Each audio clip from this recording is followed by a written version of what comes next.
Welcome to the Dance to Heal podcast. I'm your host, Jenny C. Cohen. Join me as I share stories of how life is a dance. I'm a cancer survivor, mother of two, and an award-winning performer who found that mind and body connected movement is vital to healing in a way that is safe and tailored to your life. I created Dance to Heal Wellness featuring the Spotlight Confidence Formula and also authored the best-selling award-winning book, Outside In Recovery, Dancing My Way Back to Myself After Breast Cancer. I will bring new ways to help you on your dance journey and healing path. Are you ready to move? Dance to Heal starts now. So if you set yourself, even to start with, a week where every day you write about 2,000 to 5,000 words about some thought, and then start to see there's a correlating theme around that. That could be a way to try. What's another way they could try to just start writing, Kelly? Well, I'd say it depends too if they're trying to write nonfiction or fiction, because those are very different processes. And I'm guessing a lot of your audience probably would lead nonfiction, I think but I everyone don't is know. open to Yeah. anything, Kelly, because Um, just by you illustrating the backstory of your book, that's very healing. oh, thank you. Mhm. Um, but there's so many different ways to start. I mean, the overarching everybody has to do it thing is you got to sit down and write. And I can't tell you how many memes there are about authors saying, "What do you mean I have to actually write the book?" And I'm thinking, what is that? Um, but I'm a fiction author. I haven't written nonfiction, so mostly I can only speak to fiction. But I'm also, are you familiar with the terms plotter and pantser? No, but tell us, what do those Okay. mean? Okay, so a plotter is someone who outlines really heavily before they start writing their book. They come up with the whole plot ahead of time, hence the term plotter. They have it very well organized. A pantser, or the nicer term is a discovery writer, but a pantser, they like you're flying by the seat of your pants. You don't know what's going to happen before you start writing. You just sit down and you start writing. I think I'm squarely in the middle as a plantser. So part of getting started in your writing journey is figuring out what works for you. Try out some plotting exercises, do some pre-writing, do some character exercises, and you can find so many things on the internet to do this. Sit down with a notebook and have a conversation with your main character. Ask them interview questions. Sit down and interview for them for a podcast. What was their favorite ice cream flavor as a kid? What are they really ticked about right now? What's going on in their life? And just write, just free write. I like to do it on paper because I'm kind of old school and I feel like if I'm typing something, it has to be good already, and writing on paper allows me to be messy. So find a method that lets you be messy.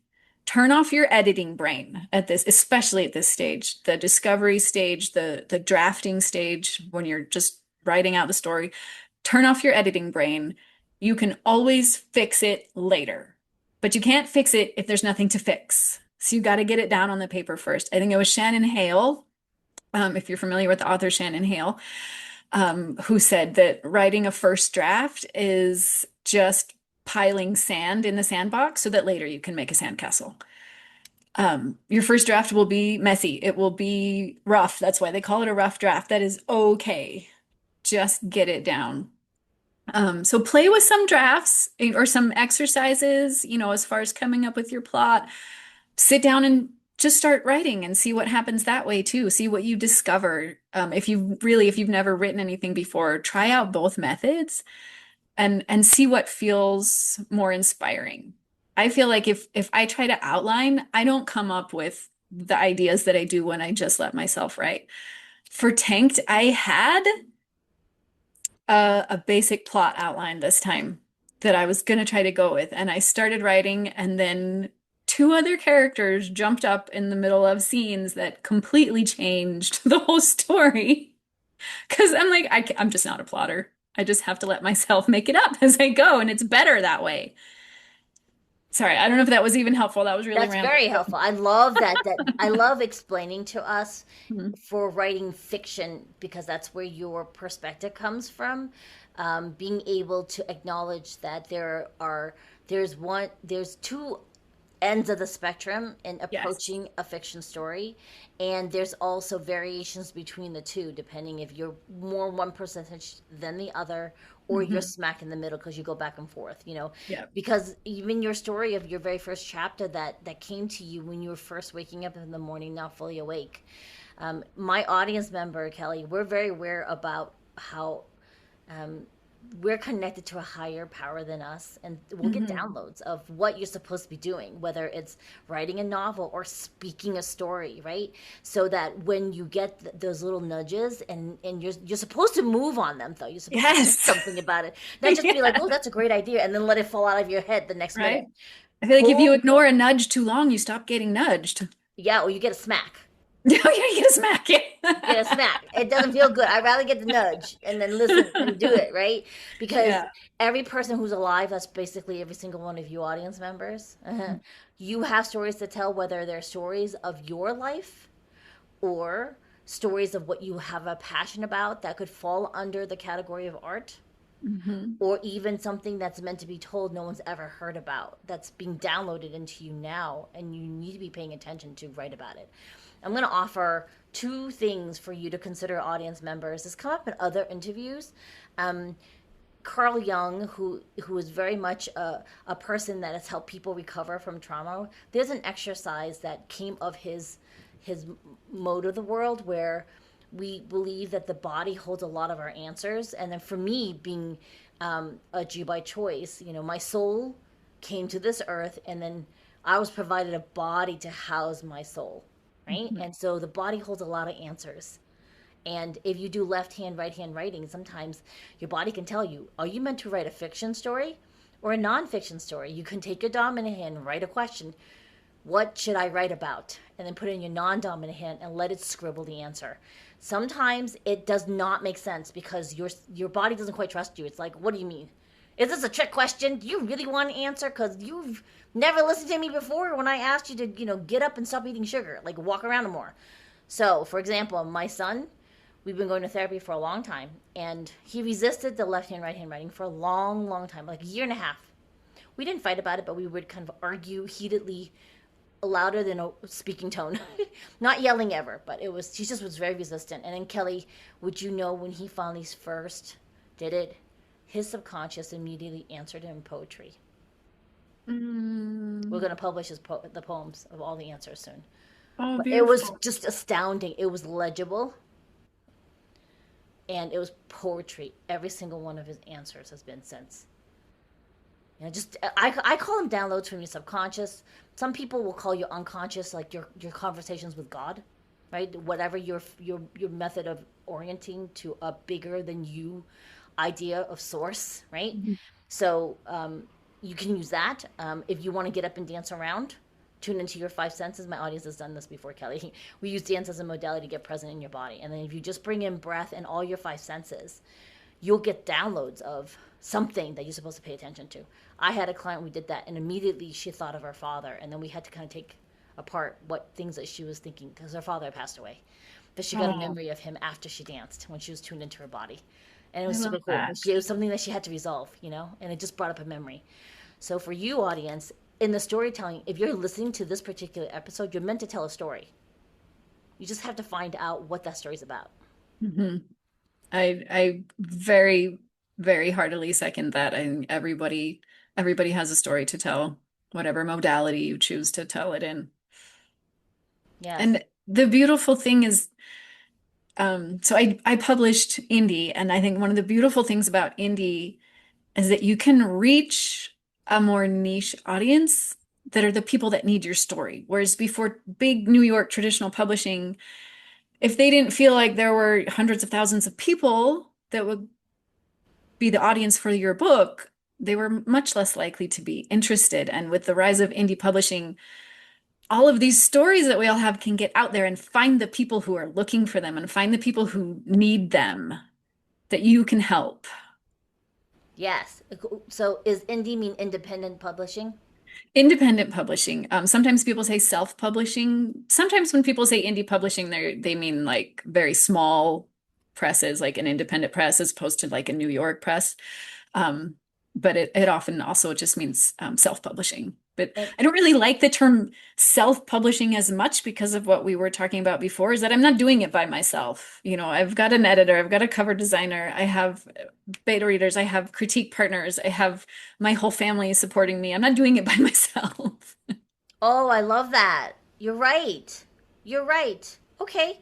Okay, I'm gonna have to for myself reframe that because I had a publishing company that said, oh, they were publishing me under their company, but it was also more like I was self-publishing because I had to download my book myself on my own Amazon account. They Hmm. weren't downloading it for me. Does that make sense? And I Yeah. didn't understand that at that time I was actually self-publishing or publishing, which is a Mhm. big difference, audience members, as you start to, if you're really serious about actually putting a piece of your art out in the world in the form of writing, unless you're going to a formal company that's actually going to do all of the downloading in the book and pushing it out as a book, any other format. If they're like having you open up your own Amazon account to put your book out, you are indie publishing. You're independently publishing. You're self-publishing. Yes. I didn't And know that. I would add to that, we talked about this before when we were thinking of having me to come on, that there are numerous companies out there that they go by various terms, hybrid publisher, self-publishing services, and some of them are legit, a great many of them are not. So it's really, really important to do your homework on what constitutes, if you're going to use a self-publishing service, if you are paying a service, do your homework on that service. Um, Two really good questions to ask. What are they doing for you that you can't do by yourself? Because if all you want to do is publish an ebook on Amazon, you do not need to pay anybody to upload that file for you. And the other one is, especially for these self-publishing services or hybrid publishers, who are their repeat customers? Is anybody actually going back to them for a second or third book after publishing their first book with them? Because they'll get testimonials from them while they're still going through the process, and they kind of still have stars in their eyes, and they're not entirely sure what's going on yet and think it's great. But do those people come back and publish their next book with them? So, some research questions to keep in. Yes, exactly. So it's not that I have anything really. I'm not really upset about the how do I so real talk audience members. Yeah, I didn't please. know I was self-publishing. I don't care what they call it, if it's hybrid publishing or whatever. Does that make sense? If it's Mhm. your own account they're downloading your book onto, you're self-publishing. Yeah. Okay, unless it's actually like their company is publishing your book, that's different. And you want to be clear on that, whether they're a legit company. Even if they're a legit company, um, a lot of us were new to it. We don't understand that. We didn't realize that. We thought we were actually being officially published by somebody else. Yeah. Self-publishing on Amazon. If it's being downloaded on your account, okay? Mhm. Like, has a person who's really new to it, I didn't understand that. I thought they were publishing me until the Yeah. very Oh end. my goodness. And then all of a sudden they're like, so we're gonna put on your Amazon account. I'm like, what? I'm confused. Why is that? Oh, and my phone is ringing. I had everything off. I'm so sorry. It's okay. I'm so sorry. All right, so But remember. can I add something really fast Hmm. to that? So for like trying to figure out, who you're dealing with, traditional publishing, if you're saying, oh, this company is publishing me, they should be paying you. Even if they don't give you an advance, a very small publisher can be legit and still not give an advance. They should still be giving you royalties, and there should be a contract.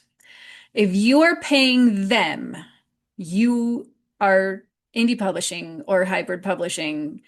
If you are working with a hybrid publisher, buy your own ISBN. ISBN is International Standard Book Number, and it's the little number on the back of the QR code, or not QR code. What's it called? The little thing on the back of the book. This thing. Ooh, where's my?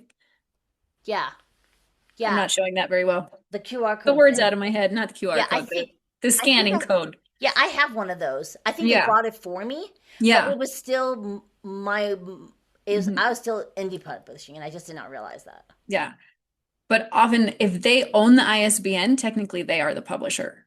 So if Ah, they are technically the publisher, but they're making you do all the work and you're paying them, like it can get tricky with rights, like down the road, who owns the rights and stuff. So these are some things to watch out for with whatever. There can be perfectly legitimate hybrid publishers. It depends on what you want out of them, which parts of all the jobs, basically, the publishing jobs that you want to do yourself or don't want to do yourself.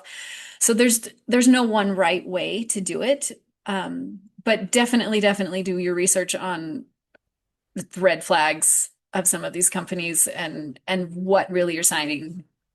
yeah. What is one or two companies you recommend that are hybrid, that are not, that are good, that are trustworthy? I honestly don't have any right now.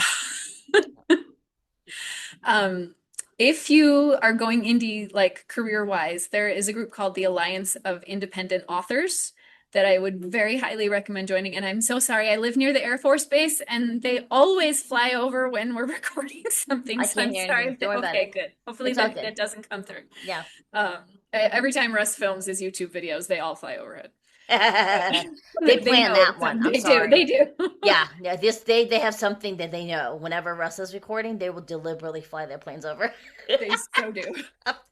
That's what my So, dogs usually go crazy. Like that's when the UPS guy or Amazon does a delivery during right. a Yeah, they want to be podcast. on the So, show too. of course, I mean, Yeah. who wouldn't want to be a Who part of this wouldn't? conversation? Yes.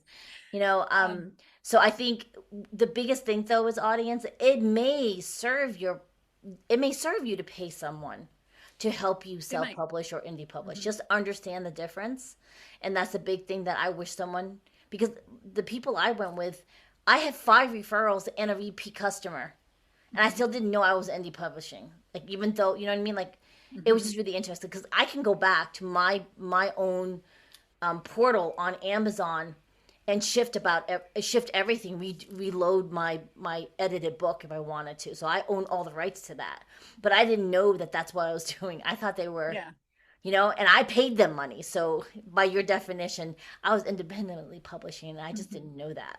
Yes. Yes. But Alliance of Independent Authors, um, it's a worldwide organization. They have fantastic helps and benefits for independent authors, indie authors. Um, Along this lines, one of those is a vetted list of services that they It, approve. is this for any type of author? It's an organization for indie authors, self-published authors, indie authors. Um, I mean, you could join it if you were traditionally published, but it wouldn't be a whole lot of help to you because it's made for what indie authors need. They do have a podcast, self-publishing advice podcast that's really fantastic. If you're thinking of getting into indie podcasts, go check that out. I love that. And so what I meant was, if I'm an author of nonfiction, could I still Oh, join it? yes, absolutely. All genres, fiction, nonfiction, everything. That's great. Yeah. Okay, I wonder, do they have families? Because like, my son and daughter also write fiction stories. Yay! So, we'll be like, do you have a family membership? Ask them. I don't actually know. That's a good question. Yeah, Find um, out. Yeah.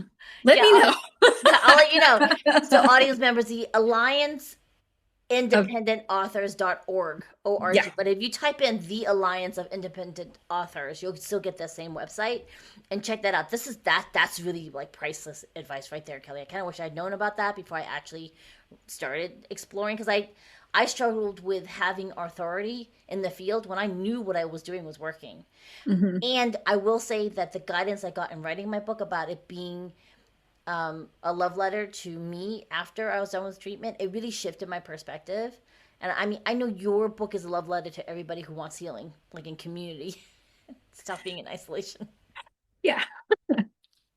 I think that's all of us right now, right? Even still a few years after everything that went down with COVID, I feel like as a species and as a society, we're still working through that. Oh yeah.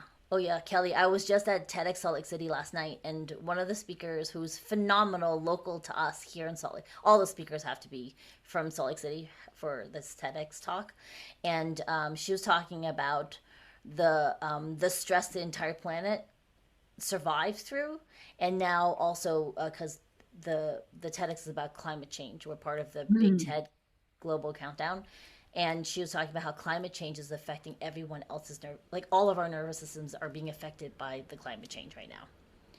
So I want to watch that one when it comes you're gonna love out. that one. I Yes. mean, I highly recommend it. We have some amazing people here in Salt Lake City, so if you're an audience member, you ever want to come, we're probably gonna be launching Raw Epiphany back, my nonprofit. So that's probably coming back with a new twist Ooh, because life is a dance, y'all. So that's really exciting news for me. I didn't know that part. Yeah, we'll be focused on yeah, the yeah, yeah. When this episode launches, it's probably when we're going to start talking about bringing it back, possibly to like very small scale in 2026, and then larger scale going forward. Because I've met some really interesting that will help our creative community grow. And basically, it's anybody who is alive. You're creative. Sorry, Yeah. it's like I'm not niching down with this one, y'all. I refuse to. Like, if you're alive, you're welcome to come to this event.